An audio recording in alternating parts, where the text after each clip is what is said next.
Alright guys, welcome to Brian Ninja another video. Today's the first Friday of the month, which means it's time for a track video. And today we have a bit of a cop-out, I'm not gonna lie, because there's no actual challenge today I wanted it to be. I wanted to do the milk mile, where I have to drink 4 cups of milk and run a mile.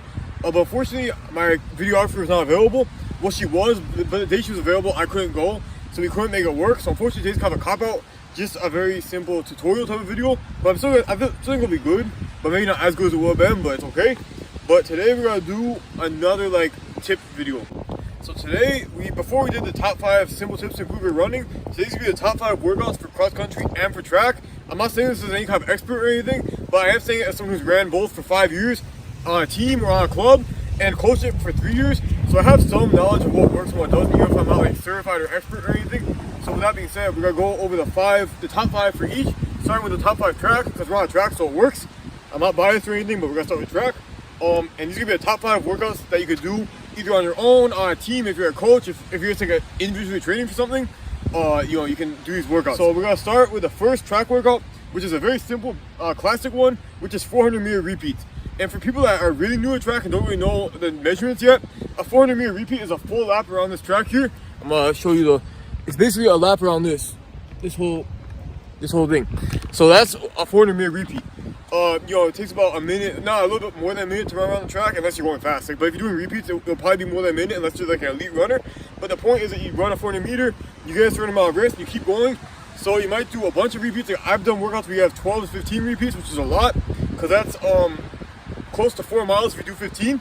It's like 3.75. Or you can do fewer, but you have a bigger rest and you're going more all out. So it could be an endurance workout if you're doing a bunch of reps and you have shorter rest. Or it could be more of a speed all-out race practice workout if you're doing maybe 4 or 5 really fast but with lots of rest. So it depends what you want to do. You can do a lot of different things with it. But the point being that you get the repeats and you keep, it's a relatively short distance, but you still get enough to get tired. It's definitely not a sprint, but it's a fast pace nonetheless. So yeah. Alright guys, number 2 track workout that I recommend is a broken 800s. A broken 800 meters is 2 laps around the track, but it's broken because you're not doing the 800 meters all together. You're doing it in a broken up 2 things. So you start by running a certain amount, then you take a rest and you run the rest of it. My best one is a 500 and a 300. I think that's the best split because both of them are still they're not like sprints, because 500 and 300 is more long. I've seen 600 and 200, but I feel like that makes it a bit that takes away the distance training of it. But I feel like if you're gonna do a 500 and 200, 500 and 300, I think that's the best split you can do. And I've done that before a few years ago. I said a few years ago, 6 years ago. And that's a really good workout. It's very exhausting. It's one of the toughest workouts I've done, but it really very much helps you improve. So that's what's the important thing, even if it sucks in the moment. But yeah, broken 800s are rough. Maybe do about 4 or 5 of them. They get exhausting quick. You get bigger rests after you finish 800, but between the 500 and 300, you get smaller rests. So you're still getting a bit of recovery, but the point is to do the 800 kind of together. And yeah, it's really tough just because you have the 2 different speeds. The 500s are gonna be a bit slower pace, but still very fast. And the 300s are more closer to a sprint. So it's very tough, but also very rewarding. Alright guys, so number 3 is a workout that I learned about recently from the head coach I work with. It's called the Oregon Trail workout. And it's called the Oregon Trail workout because it's actually done on the grass. So it's done on the infield, which would be this part over here. So you're going back and forth across the infield like this. It's like a S shape, back and forth. So the first part when you go down, you're going easy pace. It's very easy and relaxed, kind of like an easy run type of pace. Then you turn around. You go around a cone or something, you set up a cone that you go around. Once you go around the cone, you're gonna go 2 mile pace. So whatever your 2 miles / 3,200 meter pace is, if you know what it is, you run that. And then the third part, when you turn around again, you gotta do the closing 5K pace. So basically what you'd be doing when you finish a 5K, that pace. So basically it's a build up from easy to kind of mid 2 mile pace to closing 5K pace. This makes it get harder as you go. It kind of gives you a different tempo because you're going slower than faster. So that's why I like all that. I think it's cool. So I think it's cool to do it on the grass, break it up. You get kind of a different direction with a zigzag instead of just a circle. Instead of running in another circle, you get a different path. So I like that. I like that it's different and still very much a good training for track. So that's number 3. Alright guys, number 4, you know it and you probably hate it, but it's a good thing to do. And these are mile repeats. And I did these a lot when I was in high school. And basically the thing is you run, I say 2 to 4 depending on your skill level and the speed you're going at. But you're going pretty hard, you're doing miles. So 4 laps around the track, and you're trying to go not completely race pace because you can't do multiple races in one day. You can't do multiple mile races in one day. But you're going close to it, and the goal is to just really build up and make the mile feel easier. So once you train enough mile repeats, the mile itself will feel easier because it's just one faster instead of a bunch of repeats. So the goal with a lot of workouts, the kind of the main point is to make stuff feel easier in the day of the meet by building up to it and getting kind of above it. So it's like you're building up, you're getting better, and it's very general. I don't know what I'm talking about, but the point being like you want to go almost race pace. So if your mile is like say 520 for example, if your mile is 520, you might go like 550 to 610, probably like probably around 6 minute pace. So you're not going at your full mile speed, but you're consistently going at kind of close to it, and that's gonna get you a lot more endurance, which will help you in the actual mile. So that's why mile repeats are so good, and it's very tough because it's 4 laps and very exhausting and pretty fast, but it's good for you. All right, guys. Now last up is kind of a nondescript one, but it's an important skill to learn when you're doing track running and relays and stuff. It's a relay workout. I did this a couple times in track. I think I should have done it more because I think it's a good workout. But the point is that you have like a team. So this one you have to have multiple people. These other workouts I said you could just be alone and do it. But this workout does require at least 2 people and preferably more. But the point is that you have a line. Maybe you have 2 teams if you have enough people to do that. And they start. One person starts with a baton. They run around the track a certain amount, say maybe 400 meters or 200 meters or something. Probably a full lap, like 400, 800, 1200, 1600. Because that way the people can, they finish where they start so they can do the handoff properly. But the point being that the emphasis is not only on the running, but it's on doing the handoff properly. So it kind of trains you into the racing mindset of racing against another team and into doing the handoff properly, because handoffs with a baton are very tough. I wish I brought one today to show, but it's like a cylinder that you hold. You have to pass it from one person to the next. And it's very, that's a skill that a lot of people need to work on, including myself. Sometimes I get that wrong still. So being able to practice relays is really good. It's a great mindset training. It's a great technique training, and it also gives you some distance as well. I would say you can do some short distances here as well, like 100 and 200. So I think that even if you're doing long distance running, it's still very good to be able to practice doing speed, because speed's important in races, especially for your closing of the race when you get towards the finish line. So yeah, if you can practice with short distances like 200, that could be good too. Even 100, you just have to plan ahead so you have people staying in the right place for the handoffs, because that's the whole thing. With baton, you have to have people ready to go and knowing where they are so they can receive the baton. But as long as you do that, no matter what distance, you can really make this work and improve people's handoffs along the way, or improve your own handoffs along the way, whatever. So yeah. All right, guys. I already turned the camera because there's kids running around the track doing a workout, so I don't want to interrupt their workout with my video.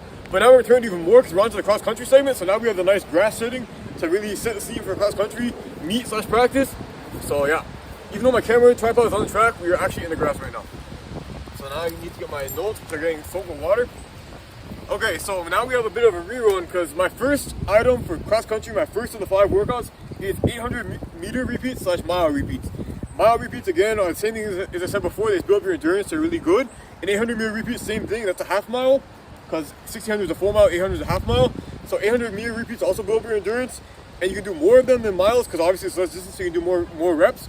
I sometimes do like 800 meter repeats or 10, and you can build on that, not going full speed, but going pretty fast. Again, just practicing for the race, getting the right speed, and going maybe, say if your best 800 is like a 210, for example, going maybe 245, 250 is the perfect amount to train for it. And basically, like I said before, and I probably said like 10 times already, it's training a bit slower, but consistently will make you faster in the rest of it. So now we have a very cross-country specific thing that's very important for cross-country meets, especially depending where you live. If you live more up north or in areas with a lot of mountains or hills, it's hill repeats. So it's just running up and down a hill. It's very exhausting. This gets very tough. It can be a short distance. It doesn't matter. It gets extremely exhausting to run up and down a hill. Well, the down part's easy, but running up the hill is very tough. I did this a lot in cross-country. And you can do either around the hill, which I have like a 1.25 mile loop at my training site that I used to use. And that's good because it's kind of consistently going up and down and kind of adjusting as you go. Or you can do a simple, just up, maybe like a 1/10 of a mile that goes uphill if you have that handy with you. So you run up, maybe a 1/10 of a mile. It's very high intensity. You're going really fast. You're really working it. You're trying to get up it. You're driving your knees up the hill.